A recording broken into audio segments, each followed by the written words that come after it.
In the underworld of Cape Town, names come and go like shadows moving through the night. But one name, Peter Jaggers, cast a shadow long enough to reach across continents.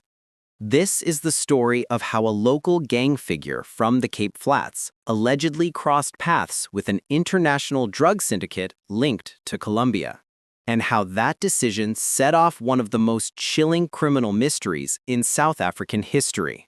Tonight, we take you deep inside an operation worth more than R1 billion, a kidnapping carried out with military precision, and the discovery of 2 bodies beneath the dark waters of a Free State dam.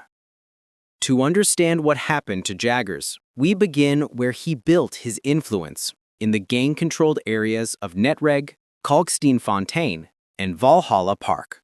Authorities believe he was part of or closely aligned with the Terrible Joesters, one of the gangs operating under the broader 28's network. For years, these groups had shifted from local turf wars to something far bigger: maritime drug retrieval. International cartels would drop sealed drug packages off the coast. Local gangs would collect them, move them inland, and hand them over to foreign buyers. It was a system built on trust, greed, and fear. But sometime in early 2024, that trust broke. According to investigators, a major cocaine shipment, estimated at 500 to 700 kilograms, vanished. Its street value? More than R1 billion. Sources claimed Jaggers and his team were supposed to receive the shipment offshore and deliver it to a foreign syndicate. But instead, the drugs never reached their destination. Had someone stolen it? Did it sink? Did rivals intercept it? No one knows. But what happened next suggests one terrifying possibility. The cartel believed Jaggers double-crossed them. On the 3rd of July 2024, Jaggers flew to Johannesburg with an associate named William Peterson. They checked into Emperor's Palace Hotel, possibly expecting a negotiation, a warning, or perhaps a chance to explain what went wrong. But within hours, both men vanished. Security footage shows them arriving, but never leaving. And then came the chilling call. Jaggers' family received a video and a voice note. A man speaking with a heavy South American accent demanded 50 million rand. The message was simple: pay, or your family pays the price. For weeks, rumors swept Cape Town. Some believed the ransom would be paid. Others believed the cartel never intended to return Jaggers alive. The Hawks, South Africa's elite crime-fighting unit, launched an investigation. But they were dealing with professionals, people trained in torture, extraction, and disappearance. By August, the trail had gone cold. Both men were still missing. The ransom demand stopped. And fear grew, because silence from a cartel is rarely a good sign. Then, in October 2024, a fisherman at a Free State dam made a discovery he would never forget. A body, chained, weighted with sandbags, and decomposing. Police divers later found another. Forensic teams worked for days, confirming what many already feared.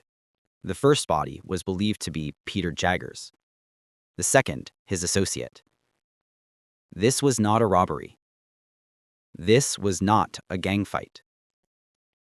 This was a message sent across oceans to anyone who might think of crossing an international cartel. But who carried out the kidnapping? Investigators say the operation showed signs of military discipline. Multiple vehicles, burner phones, airport surveillance patterns. Police believe foreign operatives were involved, likely working with South African intermediaries. One suspect was caught on OR Tambo CCTV following the men. Another was traced through a fake travel document, but as of today, no arrests have been made. The cartel wanted revenge, not negotiations. So why was this shipment so important? Because South Africa over the last decade has become a key bridge point in the global cocaine trade. Cartels avoid European ports, which have advanced scanners and tight security. Instead, they ship product to African waters, drop it offshore, and rely on local gangs to retrieve it. If the retrieval fails, millions, sometimes billions, are lost. And when billions disappear, violence follows. The Jaggers case is now studied by analysts as a turning point, a sign that global criminal groups are embedding themselves deeper into southern Africa. Today, the Hawks continue their investigation. International agencies are involved, including Interpol and Europol. But evidence is scarce. Witnesses are afraid to speak. Family members live in fear.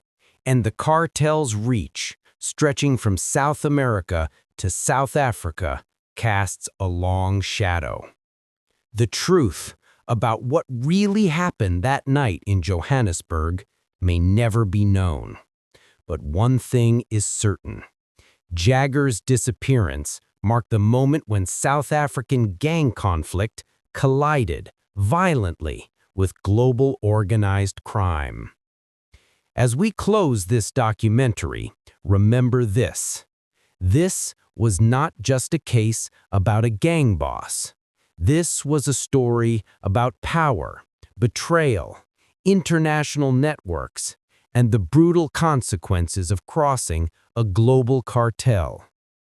From the streets of Cape Town to a hotel room in Johannesburg, from the dark waters of a Free State dam to investigation rooms filled with unanswered questions, the saga of Peter Jaggers remains one of the most chilling criminal mysteries in South African history.